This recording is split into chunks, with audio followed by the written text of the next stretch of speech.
evidencias de la resurrección de Jesucristo.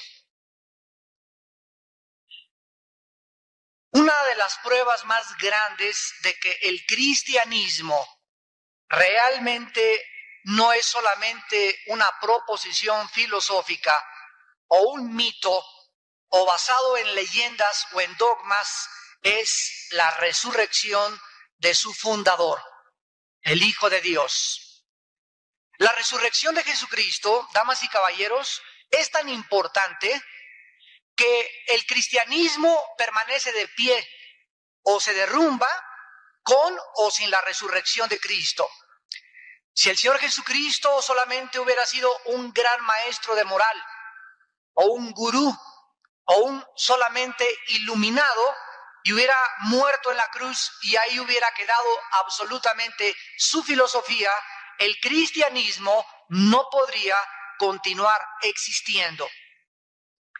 La resurrección de Jesucristo es un hecho absolutamente histórico. Y para que algo pueda tener veracidad, necesitamos nosotros tener un trasfondo histórico que pueda avalar la existencia o los hechos que se han narrado después de 2000 años. Todas las religiones que existen en este mundo están basadas en proposiciones filosóficas menos 3. Solamente 3 religiones de todas las que existen están basadas en 3 personalidades. Tenemos en primer lugar el budismo, que está basada en un hombre llamado Gautama Buda, que murió 500 años antes de Jesucristo, y en su libro Theravada dice así: Buda murió con esa muerte total que no queda nada atrás. Buda, antes de morir, le dijo a sus discípulos: yo no soy la verdad, busquen la verdad, y ni siquiera estoy consciente de que exista Dios. Es asombroso que haya muchas personas que propaguen por ahí el rumor de que todas las religiones llevan a Dios, cuando el budismo es una religión atea. O sea, ni siquiera creía en Dios, su fundador. Tenemos en segundo lugar el judaísmo. Padre del judaísmo fue Abraham. Murió aproximadamente 2000 años antes de Jesucristo y jamás se menciona que haya resucitado. Y tenemos en tercer lugar al Islam, fundada por Mahoma, que murió el 8 de junio del año 632 antes de Jesucristo en la ciudad de Medina. Su tumba de Mahoma continúa siendo visitada todos los años por miles de peregrinos porque saben que ahí continúa en su tumba. Sin embargo, ninguno de estos 3 líderes de las 3 religiones fundadas en personalidades y de las más importantes de la historia jamás dijo que Él era la resurrección y la vida. Si ustedes van a la ciudad de Jerusalén y visitan la tumba de Jesucristo, esa tumba está vacía. En el Evangelio de Lucas, capítulo 24, versículos del 1 al 7, encontramos en la Biblia el registro de la resurrección de Jesucristo con estas palabras. El primer día de la semana, muy de mañana, vinieron al sepulcro trayendo las especias aromáticas que habían preparado, y algunas otras mujeres con ellas. Y hallaron removida la piedra del sepulcro, y entrando, no hallaron el cuerpo del Señor Jesús. Aconteció que, estando ellas perplejas por esto, he aquí se pararon junto a ellas 2 varones con vestiduras resplandecientes, y como tuvieron temor y bajaron el rostro a tierra, les dijeron: ¿por qué buscáis entre los muertos al que vive? No está aquí, sino que ha resucitado. Acuérdense de lo que les habló cuando aún estaba en Galilea, diciendo: es necesario que el Hijo del Hombre sea entregado en manos de hombres pecadores, y que sea crucificado y resucite al tercer día. Entonces ellas se acordaron de sus palabras. Nosotros vemos a través de la historia que la resurrección de Jesucristo es el hecho más sobresaliente de toda la historia humana. Nosotros estamos conscientes que han existido 4 imperios de los más grandes que han podido subsistir y que han podido gobernar casi 2/3 partes de nuestro planeta. Tenemos en primer lugar el imperio babilónico, 600 años aproximadamente antes de Jesucristo. Le siguió el imperio medo-persa, vino el imperio griego con Alejandro el Magno y finalmente se erigió y se levantó el poderoso y el indestructible imperio romano. Las hordas bárbaras no pudieron terminar con el imperio romano. Sin embargo, damas y caballeros, ¿sabían ustedes que la resurrección de Jesucristo es tan importante y tan histórica que fue precisamente la predicación de su resurrección lo que conquistó al imperio romano? Lo que las órdenes y los grupos militares y los soldados no pudieron hacer, lo hizo un mensaje. Ese poderoso imperio romano fue conquistado porque el Hijo de Dios transformó a 12 pescadores que le comenzaron a seguir y ellos se encargaron de hacer conocer y de poder trascender a toda la humanidad el mensaje de que ese Jesús de Nazaret, muerto en una cruz y crucificado en ignominia y en vergüenza, había vuelto a vivir, trayendo a la humanidad la esperanza de que todos nosotros, si Él resucitó, nosotros también tenemos algún día que volver a vivir. Tenemos en primer lugar los testimonios del primer siglo de nuestra historia, como el de Ignacio, obispo de Antioquía, en el año 115 después de Cristo. Él era natural de Siria, discípulo del apóstol Juan. Fue muerto en el Coliseo romano y destrozado por los leones. En todos sus escritos menciona la resurrección de Cristo como la base de su fe. Policarpo, 110 años después de Cristo, murió también como mártir y mientras estaba siendo torturado, oró por el gozo de saber que volvería algún día a vivir con el Hijo de Dios. Justino, 165 después de Cristo, filósofo, apologista y teólogo. Después de haber buscado la verdad en todas las religiones y en la filosofía griega, tan de moda en aquellos entonces, escribió en su libro: todos los sistemas filosóficos del ser humano le ofrecen meras proposiciones filosóficas, pero el cristianismo ofrece a través del espacio y del tiempo al Dios vivo y verdadero, interviniendo a través de la resurrección de su Hijo Jesús de Nazaret. Y tenemos, aparte de estos mártires cristianos, a uno de los más grandes historiadores de la época de Roma, que estaba pagado por el Imperio Romano, llamado Josefo Flavio.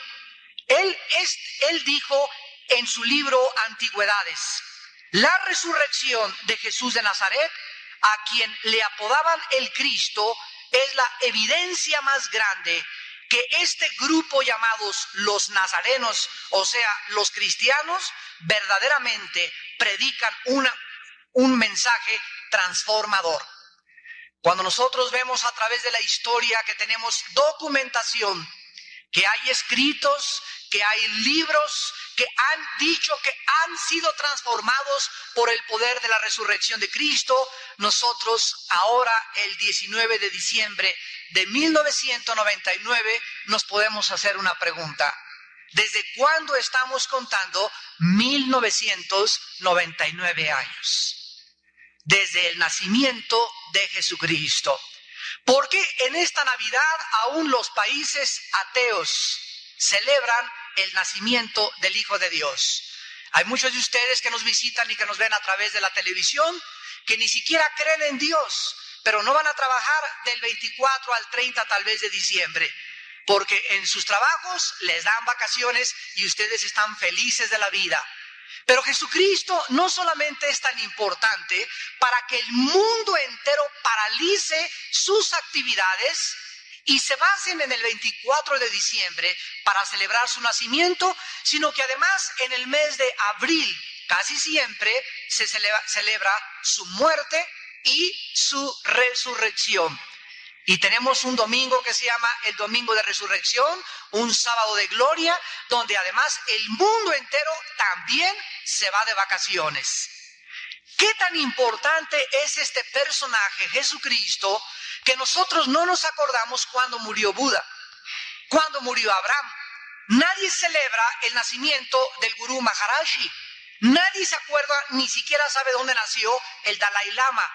Pero Jesucristo es tan impactante y es el personaje indiscutiblemente más sobresaliente de toda la historia humana, que su nacimiento y su resurrección han afectado la historia en los últimos 2000 años. Nosotros sabemos como cristianos que Jesucristo no nació el 24 de diciembre. Jesucristo nació el primer día de la fiesta del Sukkot, o la fiesta de los tabernáculos, que cae en nuestro calendario a finales de septiembre, principios de octubre, lo que se llama la fiesta de los tabernáculos. Cristo nació el primer día y Cristo murió también en la Pascua. Es la única fecha en abril que efectivamente coincide con el calendario judío del mes de Nisan, que es el primer mes del calendario judío. Así pues, nosotros no nos encontramos en 1999. El calendario judío, que está basado un poco más cerca de los calendarios chinos, el calendario gregoriano y el calendario lunar, están ahorita en el año 5760 aproximadamente del calendario judío. O sea que hay una diferencia en nuestro calendario con el calendario judío de 240 años aproximadamente. Cristo no nació el año 0 de nuestra era. Cristo nació el año 3 o 4 de la era cristiana. Por lo tanto, nosotros nos encontramos efectivamente ahora en el año 2003 o 2004 de la era cristiana. Así que ya pasamos el milenio, ya ni lo celebren. Damas y caballeros, Jesucristo mismo, cuando Él vino a este mundo, antes de morir, continuamente comenzó a preparar a sus discípulos emocional, psicológica y espiritualmente para su muerte y resurrección. Por ejemplo, en el Evangelio de Mateo capítulo 20, versículo 17 al versículo 19, subiendo Jesús a Jerusalén, tomó a los discípulos aparte y en el camino les dijo: He aquí subimos a Jerusalén, y el Hijo del Hombre será entregado a los principales sacerdotes y a los escribas, y le condenarán a muerte. Y le entregarán a los gentiles para que le escarnezcan, le azoten y le crucifiquen, mas al tercer día resucitará.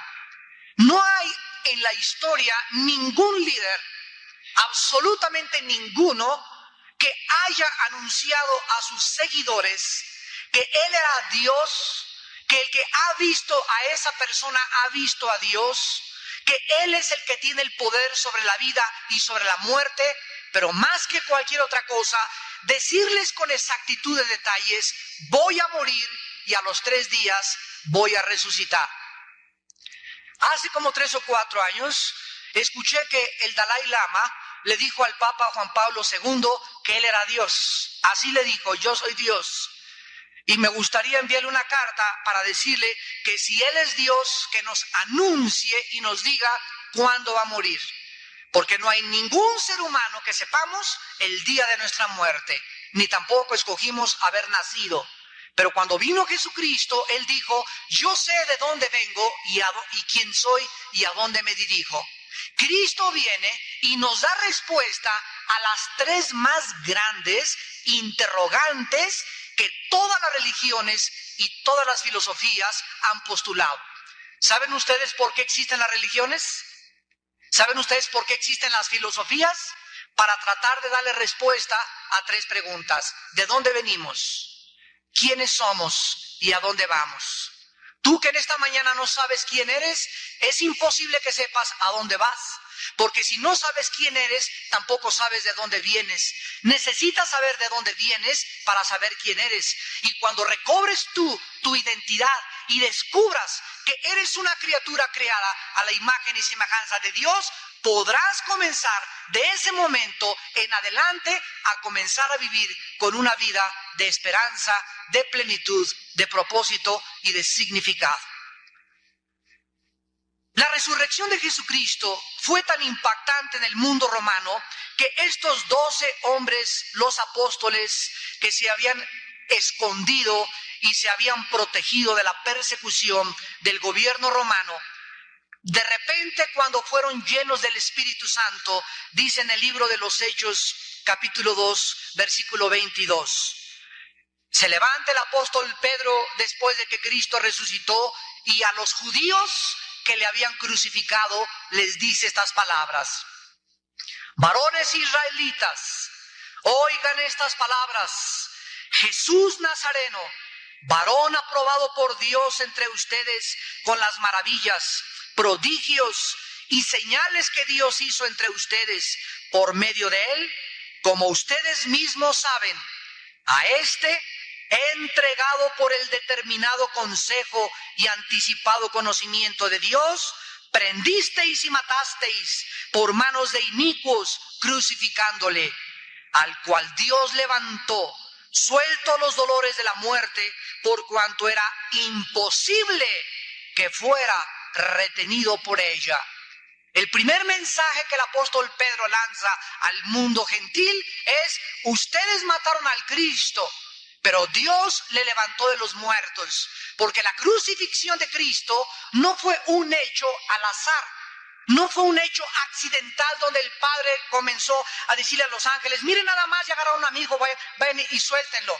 La crucifixión de Cristo, de acuerdo a la Biblia, es un hecho que fue planeado por Dios desde antes de que Cristo viniera al mundo y desde antes de que el mundo existiera.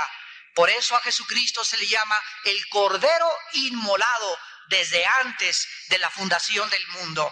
Pero siempre ha existido en la historia agnósticos, siempre han existido escépticos, siempre tenemos que enfrentar ateos. Y el propósito de estas conferencias es ofrecerles a los ateos, a los agnósticos, a los escépticos, a millones de personas como ustedes que asisten a este desayuno, pruebas, evidencias históricas, científicas, para que ustedes comiencen a valorar y a pensar de una forma racional. Tal vez por primera vez en tu vida vas a comenzar a pensar racional y lógicamente, y tú puedas quedar sin ningún argumento y sin ninguna excusa para poder en esta misma mañana recibir a Jesucristo como tu Señor y como tu Salvador.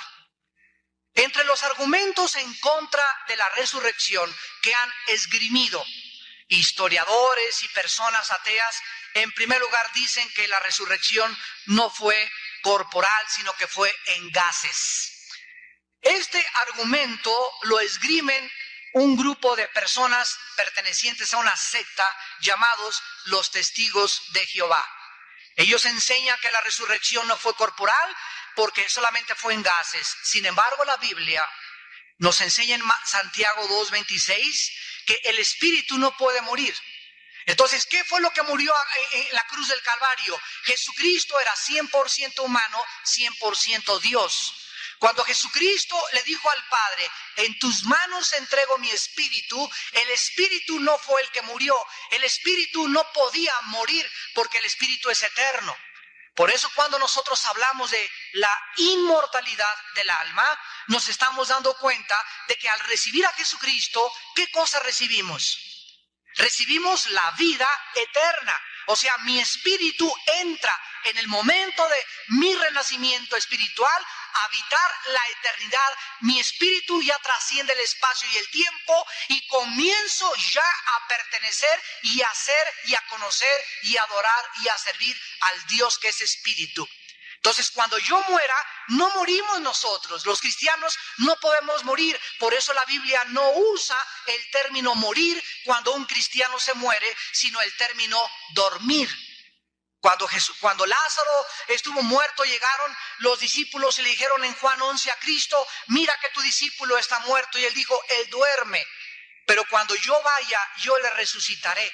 Entonces nosotros no podemos morir, muere nuestro cuerpo, que es el envase, la cubierta, la botella donde está dentro nuestro espíritu y nuestra alma, que son lo que Dios vino a morir y a lo que Él quiere que tú le des importancia. Esto de afuera se envejece, nos sale el pelo blanco, las arrugas, y nos hacemos como cascarón otra vez y regresamos al polvo de donde fuimos creados físicamente. Pero dentro de ti hay un espíritu y hay un alma, y la pregunta en esta mañana es: ¿a dónde se irá tu espíritu y tu alma en el día de tu muerte?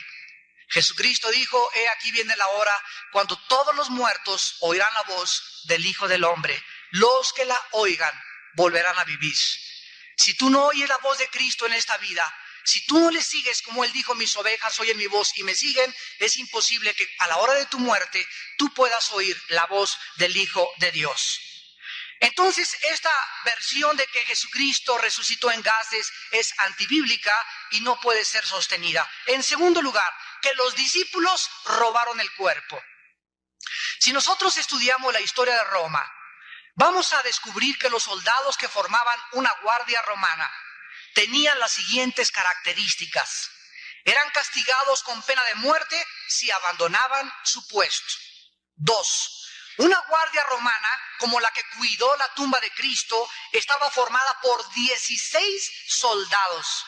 Y cada soldado estaba entrenado para proteger 3 metros de terreno. Esta guardia podía detener un batallón entero de 500 judíos. Número 3. Los soldados romanos eran entrenados especialmente para matar al primero que intentara algo en contra de su posición. 4. El uniforme romano de los soldados consistía en un corsé de cuero cubierto con hierro sobre el pecho, un casco de hierro, en la mano derecha una lanza de hierro, en el brazo izquierdo un escudo de hierro también, una espada larga y una espada corta al cinto y una cota de malla dentro de su propia vestidura. ¿Quién se hubiera atrevido a tratar de quitarles algo a una guardia romana? Esto es un argumento absolutamente de carácter especulativo. En tercer lugar, el argumento es que Cristo no murió, que lo vieron en Pachuca comiendo chorizo, que Cristo murió en Cachemira, que Cristo se fue con los lamas, que los discípulos lo recogieron y que se lo llevaron, y que fue la más grande mentira de la historia. Damas y caballeros, permítanme ofrecerles a ustedes el testimonio del doctor Williams Edwards, patólogo de la Clínica Mayo de Rochester, Massachusetts. La Clínica Mayo y el Hospital General de Boston están entre los 5 hospitales mejores del mundo. El estudio que les voy a leer apareció en la revista médica Journal of the American Medical Association, o el diario de la revista de la Asociación Médica Americana, el día 21 de marzo de 1986, y la firman 3 patólogos y 4 cardiólogos. Escuchen lo que dice esta revista respecto a las evidencias científicas y médicas de la muerte de Jesús de Nazaret. Jesús de Nazaret, dice esta revista, fue sometido a 2 juicios, un judío y uno romano. La flagelación le produjo laceraciones profundas, pues los látigos romanos estaban formados por 5 colas con puntas de plomo y de hueso cada uno de ellos. Al enrollarse el látigo en el cuerpo de la víctima y al jalar el soldado el látigo, se le desprendían todos los tejidos subcutáneos, tanto del pecho como de la espalda, a la víctima. La pérdida apreciable de sangre se preparaba precisamente para producir un estado que se llama médicamente choque hipovolémico, o un estado de shock donde hay una discrepancia entre la capacidad de los vasos sanguíneos y su contenido. El hipovolémico es por disminución del contenido, ya sea por la pérdida de sangre o por la deshidratación. Hipovolemia significa disminución del volumen sanguíneo. La hipovolemia disminuye la presión circulatoria, por lo que también disminuye la presión de la sangre que regresa al corazón.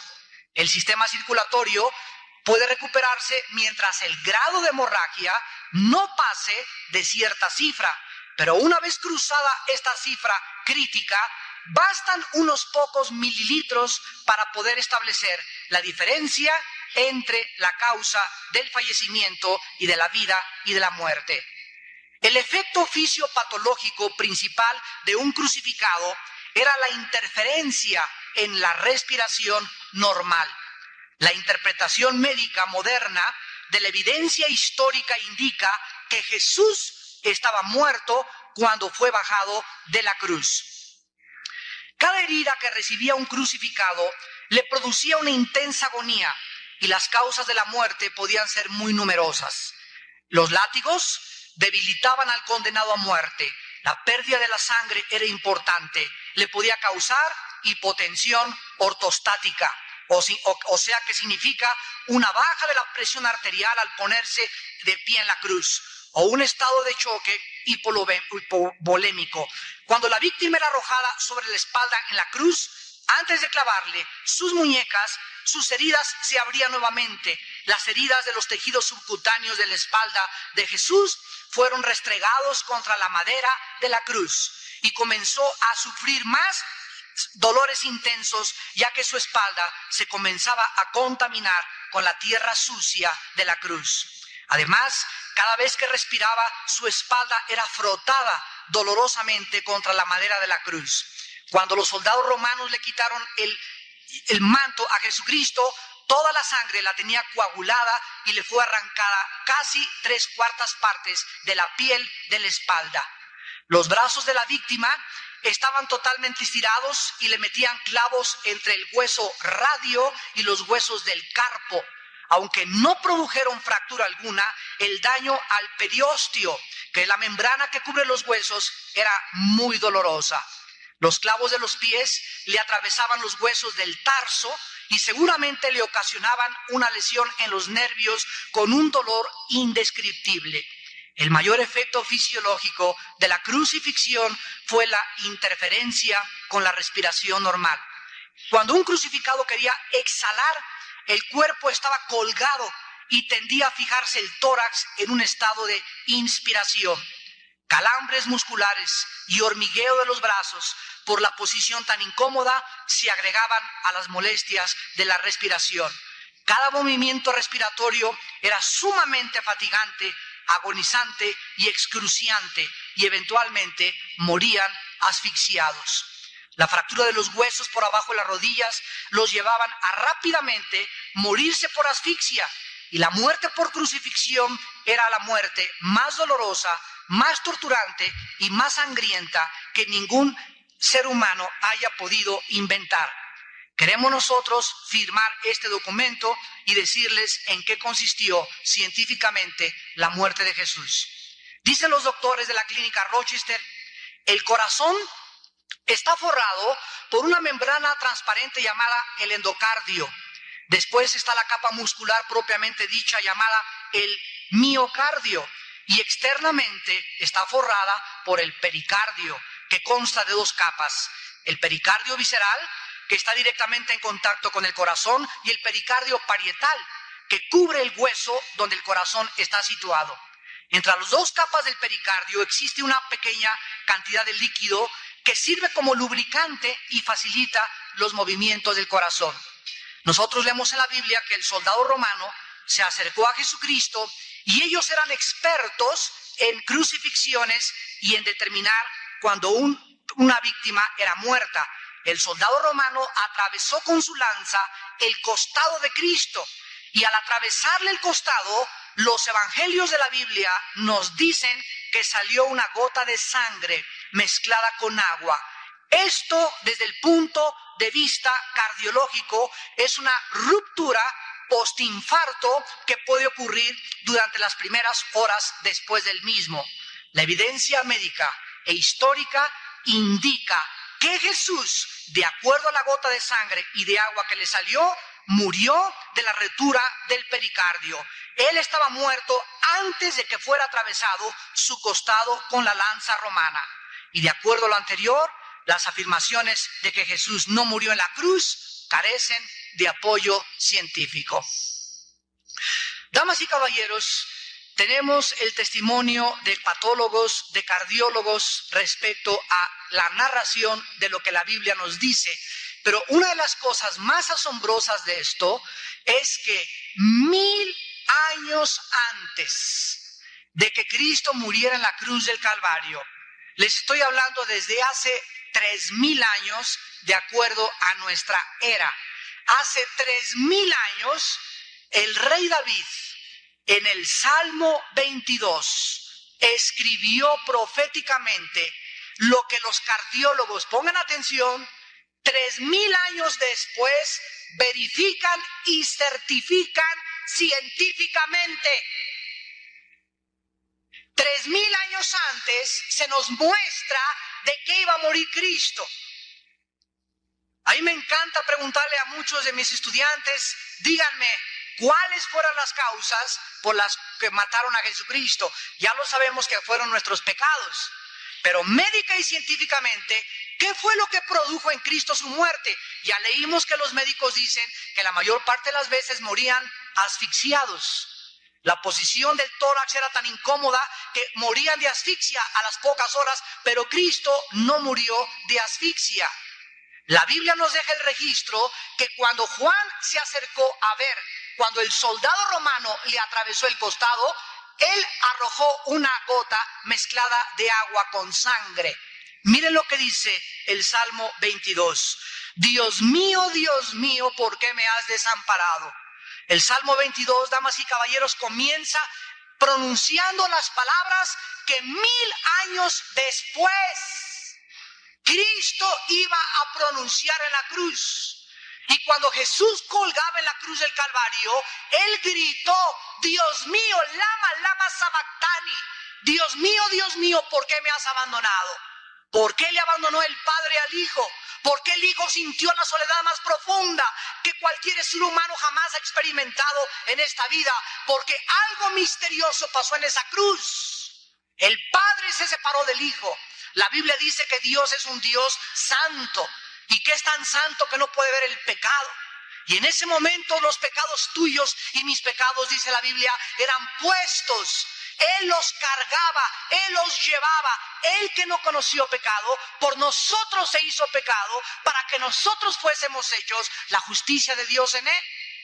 Herido Él fue por nuestras rebeliones, molido por nuestros pecados. Y todo lo que tú merecías pagar y lo que yo merecía pagar, la Biblia dice que el Padre lo ponía sobre el Hijo. La muerte de Cristo era vicaria, que significa en lugar de nosotros, y era un holocausto, era sacrificial, porque Él era santo y pagaba por nosotros que nosotros merecíamos pagar.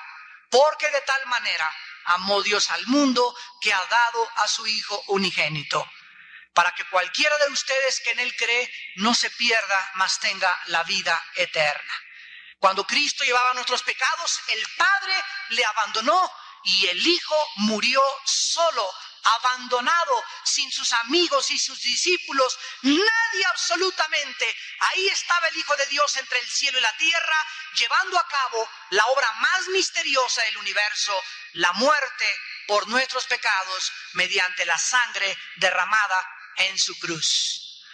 Dice el Salmo 22 en el versículo 14, continúa David escribiendo proféticamente, he sido derramado como aguas. Mis huesos se descoyuntaron y mi corazón, pongan atención en esta frase, mi corazón fue como cera, derritiéndose en medio de mis entrañas. Los cardiólogos, acabamos de escuchar, nos dicen que Jesucristo tuvo una ruptura del pericardio, la capa que cubre el corazón. Y 1000 años antes de que Él muriera, 3000 años de nuestra era, se escribió que el corazón se le derritió, se le rompió. Cristo murió de dolor.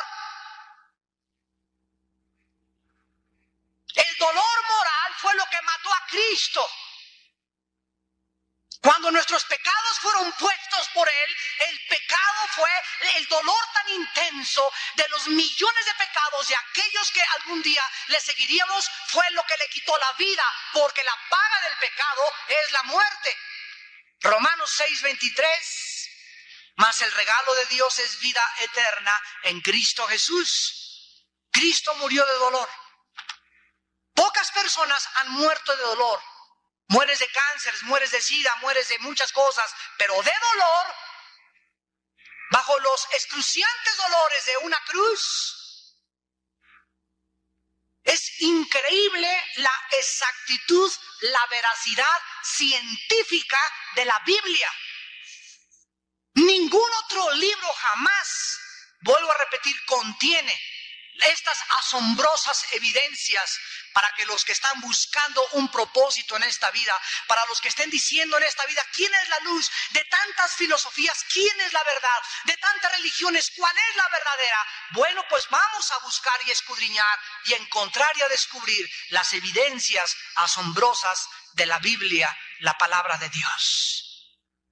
No solamente se dice la palabra de Dios porque es un libro sagrado, sino porque es el único libro en la historia de la humanidad que contiene los registros más antiguos de historia, de geografía, de arqueología, de paleontología.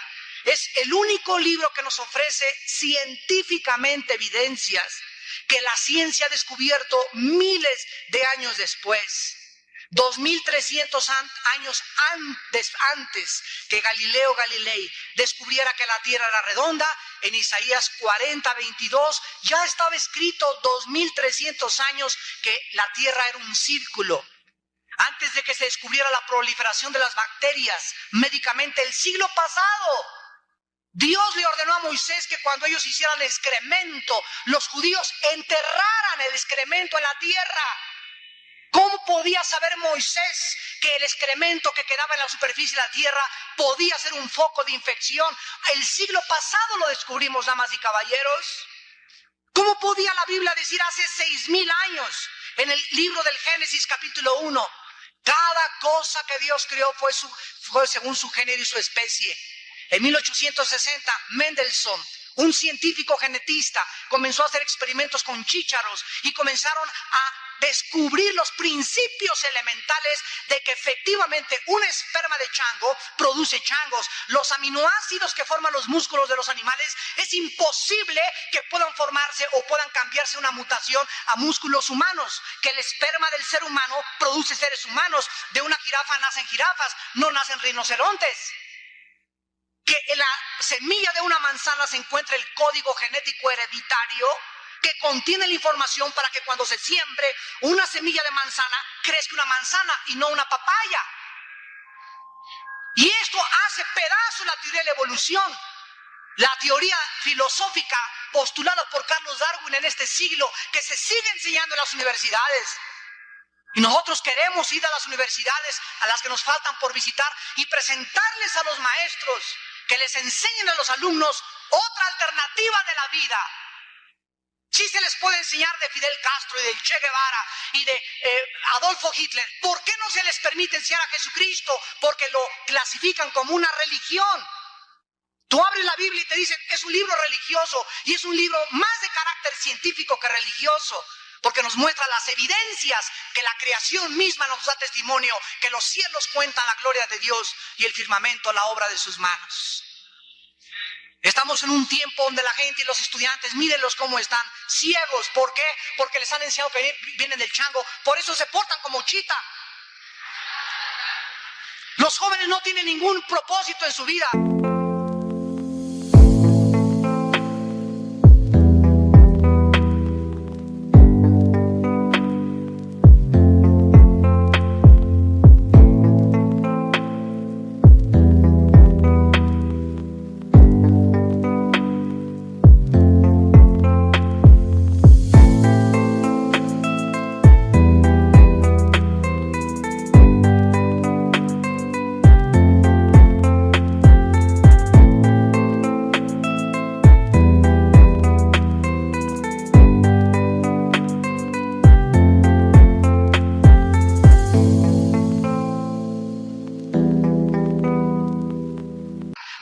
ningunos valores. Los líderes están derrumbándose delante de sus ojos, políticamente, económicamente. Ahí está nuestra gran ciencia y siglo de tecnología del siglo XX. Estamos por acabar el siglo, están temblando las computadoras del mundo, los sistemas, las compañías, los bancos. ¿Por qué? Por un error de programación en las computadoras por 2 dígitos que hace 40 años, por ahorrarse, no los quisieron poner, y ahora temen que al entrar el año 2000 o las primeras 2 semanas de enero venga un desbalance a nivel internacional, económico, político y sociológico.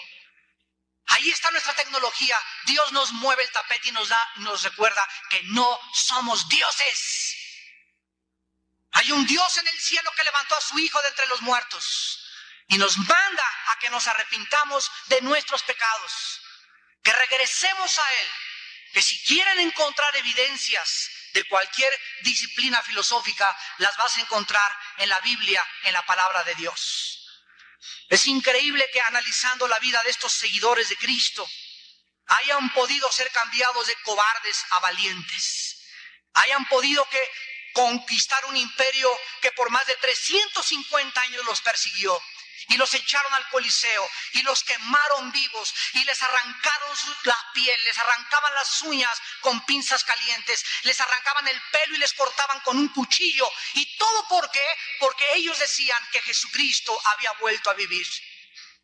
Dice la historia que cuando Policarpo moría en la hoguera, se acercó el centurión y le dijo: oye, Policarpo, ¿qué no sabes que todo el mundo está contra ti? Confiesa que el César es Dios y te perdonamos la vida. Y Policarpo contestó: he servido más de 85 años a mi Señor y a mi Salvador. ¿Cómo podría ser posible que a la hora de la muerte le pudiera negar? Y los cristianos del siglo XX que duermen en camas de seda, que están hechos de mermelada, que por cualquier cosita ya comienzan a llorar, ya comienzan a temblar, entre ellos peleándose y comenzando a levantarse en guerra unos contra otros, cuando se nos olvida que el que quiere seguir a Jesucristo tiene que negarse a sí mismo, cargar una cruz y seguir a Jesús antes de que tú puedas llamarte hijo de Dios. Thomas Arnold, profesor de historia de la Universidad de Rugby y Oxford, considerado el más grande historiador de esta época, dijo en su libro Sermones sobre la vida cristiana, página 324: no conozco ningún otro hecho en la historia del ser humano. Recordemos que es el historiador más grande de este siglo.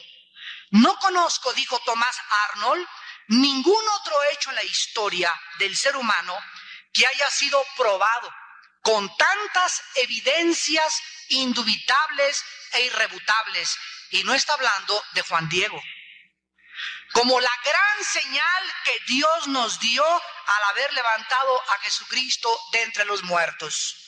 Simon Greenleaf fundó y desarrolló la Escuela de Leyes en la Universidad de Harvard, en la ciudad de Boston, y una de las mentes más brillantes de la jurisprudencia en los Estados Unidos y a nivel internacional, escribió en su libro un examen sobre el testimonio de los 4 evangelios, volumen 1 al 3 del Reglamento de Evidencias Administradas en las Cortes de Justicia, y dijo estas palabras: era imposible que los apóstoles hubieran podido escribir y persistir y entregar sus vidas al enseñar estas verdades que enseñaban que Jesús, el que había nacido en Belén de Judea, era realmente el Hijo de Dios y que había vuelto a vivir de entre los muertos.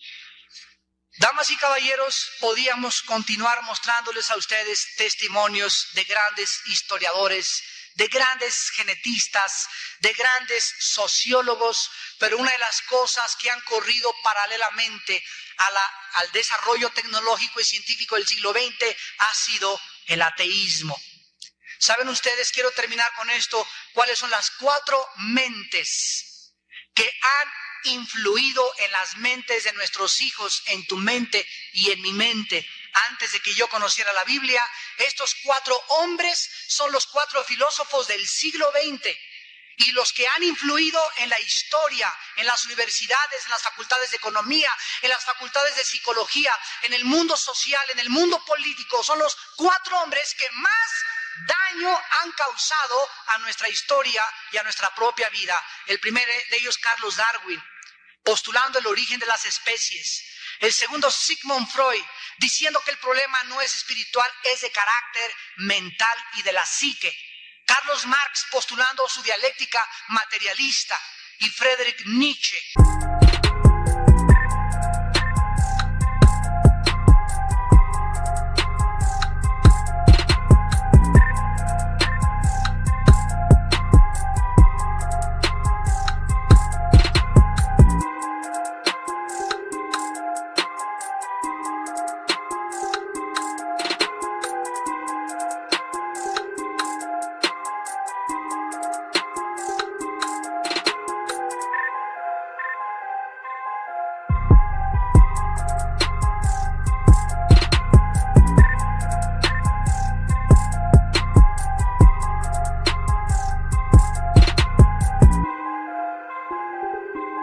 El alemán que influyó en Adolfo Hitler y que le hizo creer que podían ellos descubrir una raza aria que sería la que conquistaría el mundo por 1000 años. Y 80 millones de alemanes le creyeron a Adolfo Hitler, influido por Darwin, por Freud y por Friedrich Nietzsche.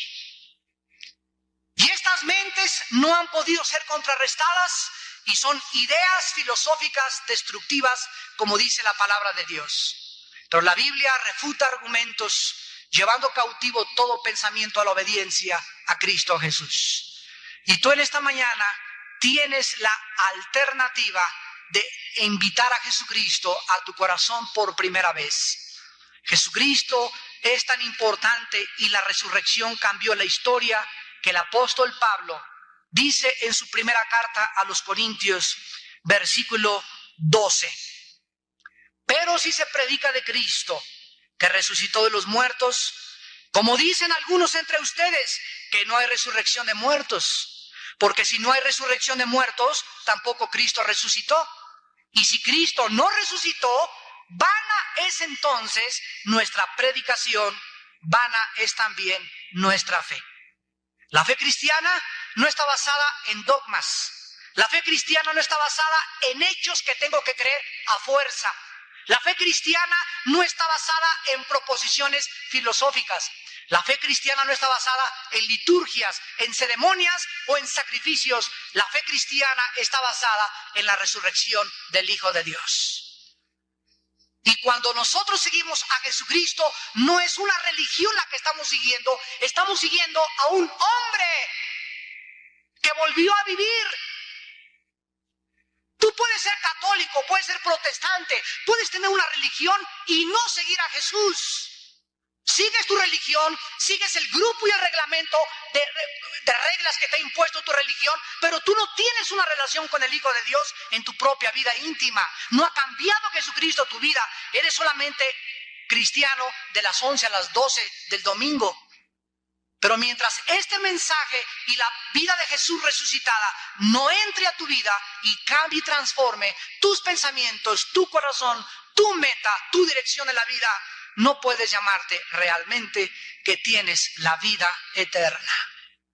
Jesús dijo, ancha es la puerta y el camino que conduce a la perdición, y la mayor parte de los hombres van por esta puerta.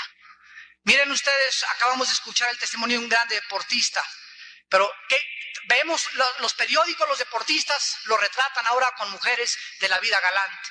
Borrachos a las 5 de la mañana, uno acaba de perder su pierna desgraciadamente por andar a las 4 de la mañana con personas alcoholizadas. No hay un ejemplo en el deportivismo, ya se está perdiendo todas estas cosas. Jugadores como Marcelino Bernal ya no los hay, que tengan una carrera y una trayectoria, una vida limpia y transparente delante de la gente, ya no la hay. No hay políticos que nos puedan decir, este hombre realmente es un general Douglas MacArthur, un Winston Churchill. Ya no hay científicas, ya no hay en ninguna área, en ninguna disciplina, existen ya ejemplos para nuestros hijos y para las próximas generaciones. El mundo ha sucumbido en su propia soberbia y en su propia arrogancia. Porque Jesucristo dijo, separados de mí, nada pueden hacer. El camino ancho es el camino donde tú haces lo que tú quieres. Es donde nadie te dice lo que tú tienes que hacer. Es donde tú pones tus reglas, donde el hombre se edifica y se pone como Dios. Y ha sido el sueño satánico del príncipe de las tinieblas. Hacernos creer que somos dioses, como nos enseñan todas las filosofías orientales, que tenemos a Dios en el tercer ojo, que pueden salirnos sangre y estigmas. Y la Biblia nos enseña que no todo lo sobrenatural es de Dios. Pero el hombre, por no conocer la Biblia, nada más sale sangre de una persona y creen que ya es Dios. Y la Biblia dice que Satanás tiene el poder de imitar el poder de Dios. ¿En qué camino te encuentras tú en esta mañana? ¿En el camino ancho, donde va la mayor parte de la humanidad, o en el camino angosto? Porque Jesús dijo, angosta es la puerta que conduce a la salvación, y pocos son los que entran por ella. Es el camino donde reconoces que no eres Dios. Es el camino donde te humillas por primera vez en tu vida en esta mañana. Y te das cuenta que tú no puedes seguir siendo esposo, esposa, padre de familia, ni jefe en tu oficina, ni abogado, ni futbolista, ni tenista, ni ninguna otra profesión, si no tienes a Dios en tu vida. Porque no fuimos hechos para alcanzar la gloria sin Cristo. Cuando llegamos allá a la cima y a la gloria, algo pasa que nos descompone, nos echa a perder. Decía Antonino, el emperador romano, el poder corrompe a la gente y el poder absoluto corrompe absolutamente a los seres humanos. Fuimos creados para darle gloria a Dios, para que entendiéramos que nuestra vida está relacionada con Dios y que fuera de ese Dios que se reveló a través del espacio y del tiempo en la persona de su Hijo, tu vida carece de significado y de propósito.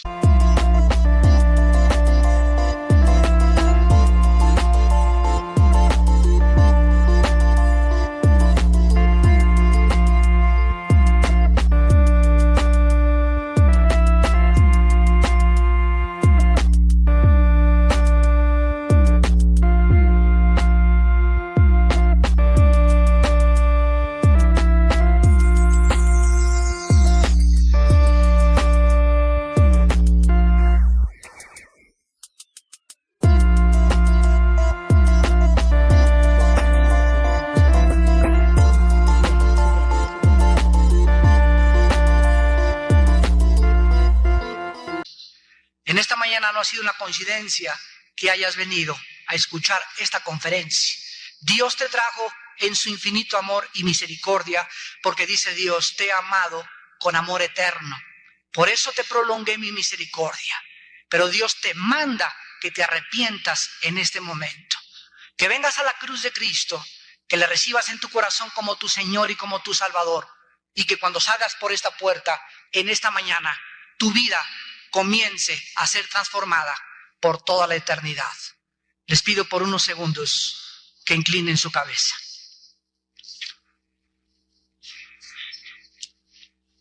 Así con tu rostro inclinado.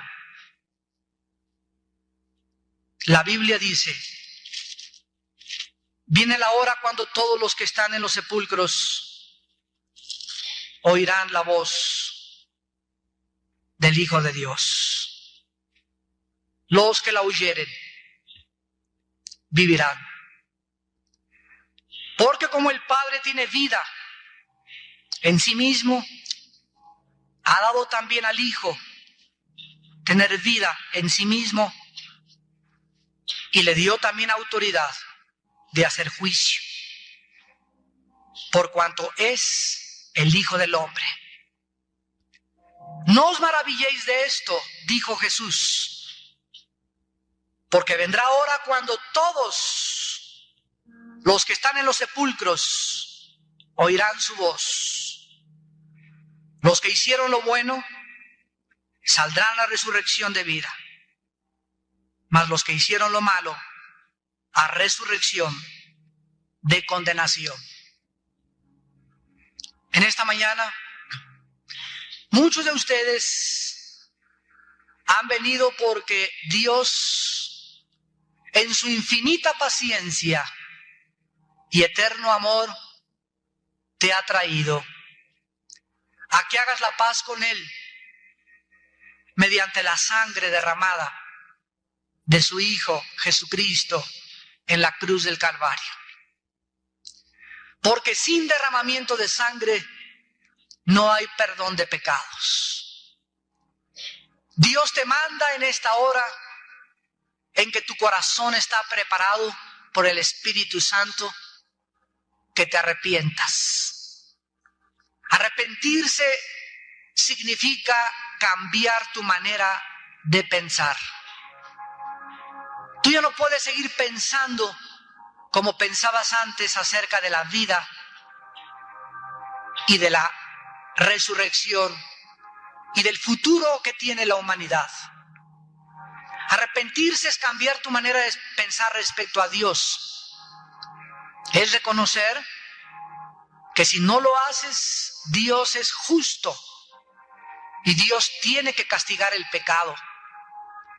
Pero por su amor en la cruz nos ofrece buenas noticias y nos dice esta mañana que no tenemos por qué pagar nuestros pecados cuando muramos en el infierno, sino que alguien ya pagó por ellos, y esa persona es su Santo Hijo Jesucristo.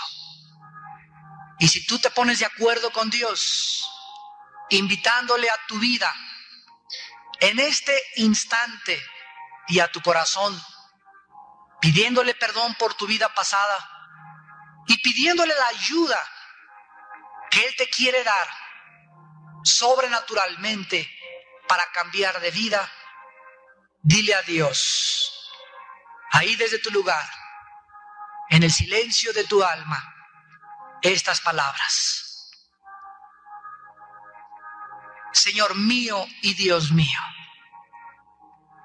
reconozco que he pecado contra ti, que mi vida no tiene propósito ni significado sin ti. Creo con todo mi corazón que tu Santo Hijo Jesús abrió sus manos en una cruz y sufrió indecibles dolores y derramó su sangre para perdonarme todos mis pecados. Ahora me arrepiento de todos ellos y te pido, Hijo de Dios, que en este instante entres a mi corazón como mi Señor y mi Salvador. Creo que tú eres el Hijo de Dios, el Mesías y el único que puede cambiar y transformar mi vida, perdonar mis pecados y darme la vida eterna. Te doy las gracias